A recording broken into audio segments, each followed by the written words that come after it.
रसवर्षा श्री कृष्ण महिमा page number 51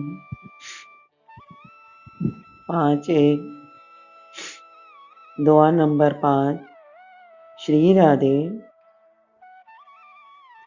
विधि गोपी भाव उदित होई जाके सम भाव नहीं कोई।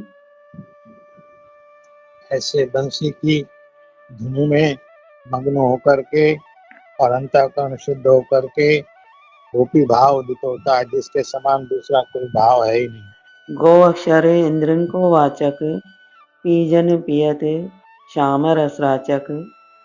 गो शब्द का अर्थ होता है, गो अक्षर का अर्थ होता है इंद्रियां, और पी अक्षर का अर्थ है पीना। जो भक्त निरंतर अपनी एक एक इंद्रिय से श्री कृष्ण के रस का पान करता है, उसी को गोपी कहते हैं। इस प्रकार वो आगे बताते हैं। प्रतिन्द्री पियत श्याम रस आन विषय प्रवेश कहु कस। दोबारा पढ़ो। प्रतिन्द्री पियत श्याम रस आन विषय प्रवेश कहु कस। प्रत्येक इंद्रिय से श्याम रस का पान करती है गोपी, फिर अन्य विषय का प्रवेश कैसे हो सकता है जब एक एक इंद्रिय से श्री कृष्ण रस का ही पान किया जाए तो। अनन्य चिंतन श्याम को होते सदा निष्काम प्रति अलौकिक उपजही गोपी भाव अभिराम। निरंतर अनन्य चिंतन श्याम सुंदर का होता है।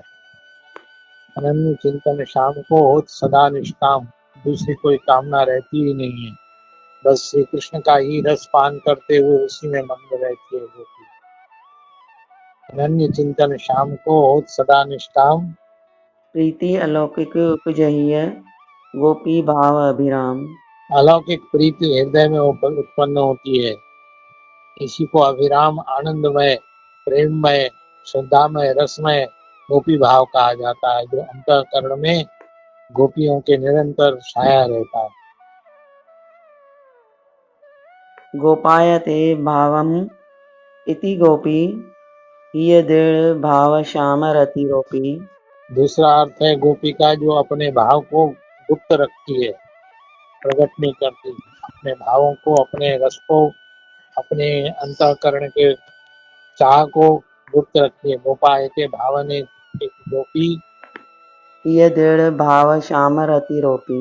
और हृदय में दृढ़ भाव से श्याम रस का रोपण हो जाता है, श्याम रस उसमें बो दिया जाता है, श्याम रस का ही उसमें खेती होती है, श्याम रस के ही उसमें पौधे आते हैं, श्याम रस के ही उसमें फल होते हैं, और शाम का ही रस दिया जाता है।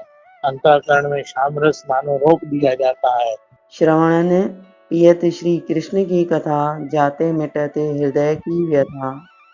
अब कैसे एक एक इंद्रिय से श्याम रस पिया जाता है उसका वर्णन होता है। कानों से श्री कृष्ण की कथा का पान करती है निरंतर गोपी। श्रवण पियत श्याम की कथा जाते मिटत जगत की व्यथा, जिससे संसार की सारी व्यथाएं मिट जाती है, सारे कष्ट सारे क्लेश मोहादि विकार सब नष्ट हो जाते। नैनन पियत श्याम रस रूपा जही न परत काम भव कूपा। नेत्रों से नैनों से श्याम रस का रूप रस का पान करती है। घुंघराले केश, बड़े बड़े नैन, सांवला सलोना वर्ण, सुहासारी तोते जैसी नाक, उसमें गुलाब, माथे पर चंदन का तिलक, टेढ़ी भौहें और सुंदर कपोल, गाल और गोल ठुड्डी, हृदय पर बनवाला, इस श्याम रस का निरंतर चिंतन करती है। आंखों से इसी रूप रस का पान करती है। कर नित करत श्याम की पूजा पूजन शाणी काज नहीं दूजा। हाथों से निरंतर श्याम की पूजा ही करती है, अर्थात श्याम सुंदर की ही सेवा करती है, दूसरा कोई कार्य उसे न भाता है न आता है। चनन की गति सदा श्याम प्रति जाते मिटते भव संसरती। चरणों की गति सदा श्याम सुंदर की ओर होती है, जिधर श्याम सुंदर है उधर ही उसके चरण जाते हैं, उनके मंदिरों में, उनके तीर्थों पर, वृंदावन की ओर बंसी भट्ट की और बांके बिहारी की और चरण की गति श्याम सुंदर की ओर होती है, जिससे संसार का आवागमन छूट जाता है। जो हम बार बार जन्म मरण ले रहे हैं, एक बार श्याम सुंदर की ओर चल पड़े तो ये आवागमन छूट जाएगा। मन में बसत सदा मन मोहन चोरी लियो जन विश्व विमोहन। मन में सदा मनमोहन बसते हैं, मानो श्याम सुंदर ने हमारे चित्त को, हमारे मन को, विश्व को मोहित करने वाले कृष्ण ने चुरा लिया है। राधे राधे बाबा जी। राधे।